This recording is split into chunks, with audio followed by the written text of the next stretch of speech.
પ્રથમ વિડીયોમાં આપણે વસ્તી ગણતરી વિશે જે બધી ચર્ચા થઈ છે એ વિશે સમજ્યા છીએ। બીજા વિડીયોમાં આપણે આપણી વસ્તી ગણતરીની વેબસાઇટ કેવી રીતે એક્સેસ કરવી એ વિશે આપણે સમજ્યા છીએ। હવે પછી આપણે તેમાં શું ફાયદા છે, ગેરફાયદા છે, કઈ માહિતી લઈએ છીએ, કઈ માહિતી નથી લેતા, તે બધા વિશે આપણે જાણીશું। સૌથી પહેલાં તો આપણે કેવી રીતે એક્સેસ કરવી છે એ જોઈ ગયા છે। તે આધારે તમારી જે લિંક છે, મતલબ કે જે વેબસાઇટ છે તે તમારે એક્સેસ કરવાની છે। અને તે પછી આપણે આમાં જોઈએ છીએ કે લોગિન કર્યા સિવાય આપણે કેટલું જોઈ શકીએ છીએ। સૌથી પહેલાં તો તમારી માહિતી સુરક્ષિત અને ગુપ્ત રાખવામાં આવે છે। અમે આધાર કાર્ડ, પાન કાર્ડ, બેંક ખાતું, પાસબુક કે દસ્તાવેજ જેવી કોઈ સંવેદનશીલ માહિતી આમાં સામેલ કરેલ નથી। અમે ફક્ત એટલી માહિતી લઈએ છીએ કે તમારો વ્યવસાય શું છે, ખેતી કે પશુપાલન છે કે નહીં, અંદાજે આવકનો સ્તર, બાળકોનું શિક્ષણ, કોઈ સ્પર્ધાત્મક પરીક્ષાની તૈયારી કરે છે કે નહીં તે અંગેની માહિતી, ઘર અંગેની માહિતી, પાણી અને રહેઠાણની સુવિધા અંગેની માહિતી, વાહન, જમીન, પાણીની સુવિધા કે કોઈ દિવ્યાંગતા અંગેની માહિતી આમાં લેવામાં આવે છે। વ્યક્તિગત માહિતીમાં નામ, મોબાઈલ નંબર અને ઈમેલ જો હોય તો લેવાય છે। વાહન, જમીન, પાણીની સુવિધા કે કોઈ દિવ્યાંગતા અંગેની માહિતી લેવામાં આવે છે। આ બધી માહિતી આપવી એ ફરજિયાત નથી।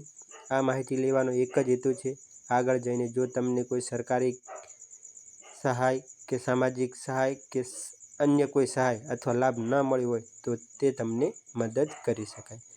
તમારી વ્યક્તિગત માહિતી સંપૂર્ણ રીતે ગુપ્ત રાખવામાં આવશે અને તમારી જાણ વગર કોઈ બહારના વ્યક્તિ કે સંસ્થાને આપવામાં નહીં આવે।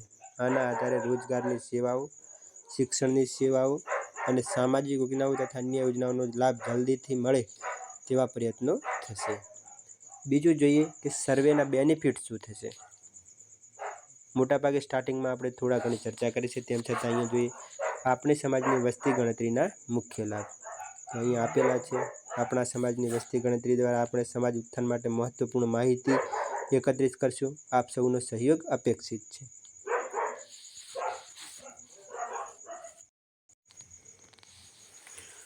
શૈક્ષણિક લાભ વિશેની માહિતી છે, રોજગાર અને કારકિર્દીના કેવા લાભ થશે, સામાજિક એકતામાં શું લાભ થશે, આર્થિક વિકાસમાં આપણે શું કરી શકીશું, વિવાહને લગતી યોજનાઓ વિશે છે, આરોગ્ય સુવિધાઓ છે, રાજકીય પ્રતિનિધિત્વ વિશે છે, આપત્તિ કે ઇમરજન્સી સમયમાં સહાયમાં આ ડેટા શું ઉપયોગ થશે, ડેટા વિશ્લેષણ અને સમાજ ઉત્થાનમાં ઘણો બધો આ ઉપયોગી થઈ શકશે અને આના લીધે આપણે ભવિષ્યની યોજનાઓ પણ અસરકારક રીતે લાગુ કરી શકીશું। ફરીવાર આપણે જોઈએ હોમમાં જઈને કે કેટલી માહિતી લઈએ છીએ, કેટલી નથી લેતા। બીજી ખાસ માહિતી આપની સાથે શેર કરવા માગું છું, ખાસ વાત શેર કરવા માગું છું કે આમાં એવી જ માહિતી લેવામાં આવે છે કે જે આપણને બધાને ખબર છે, મતલબ કે તમારા વિશે બીજા જાણે છે। જે દાખલા તરીકે તમે કોઈ વ્હીકલ લાવ્યો છે તો તમે સ્ટેટસમાંય મૂક્યું હશે, તમારી જમીન કેટલી છે એ અંગે, કે તમારા ઘરે પશુપાલન છે કે નહીં તે બધાને ખબર હોય જ છે, પણ એક ડેટા તરીકે નથી હોતો। મતલબ કે એવી જ માહિતી લેવામાં આવી છે જે સંવેદનશીલ નથી, જેના લીધે તમારી બેંકની માહિતી કે બેંક રિલેટેડ કોઈ ડોક્યુમેન્ટ છે કે તમારી પર્સનલ કોઈ વિગતો ડોક્યુમેન્ટો છે, જેવી રીતના છે ચૂંટણી કાર્ડ છે, આધાર કાર્ડ છે કે અન્ય કોઈ સરકારી ડોક્યુમેન્ટ છે તેની કોઈ વિગતો લેવામાં આવતી નથી। બીજું કે તમારી જમીન અંગેના કોઈ રેકર્ડ માંગવામાં નથી આવતા, ફક્ત જમીન આશરે કેટલી છે એ જ આમાં વિગતો લેવામાં આવે છે। બીજું અહીંયાથી જોઈએ તો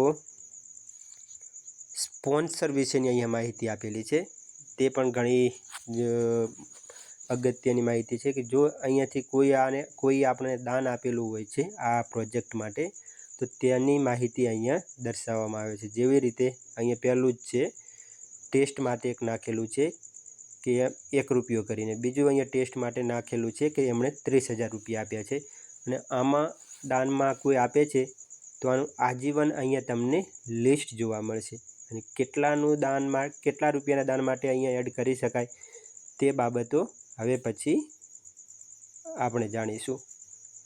ખાસ તો એ કે આ ફક્ત ટેસ્ટ માટે રાખેલું છે, જ્યારે ચાલુ થશે ત્યારે એકચ્યુઅલ ડેટા છે તે અહીંયા ફીડ કરવામાં આવશે।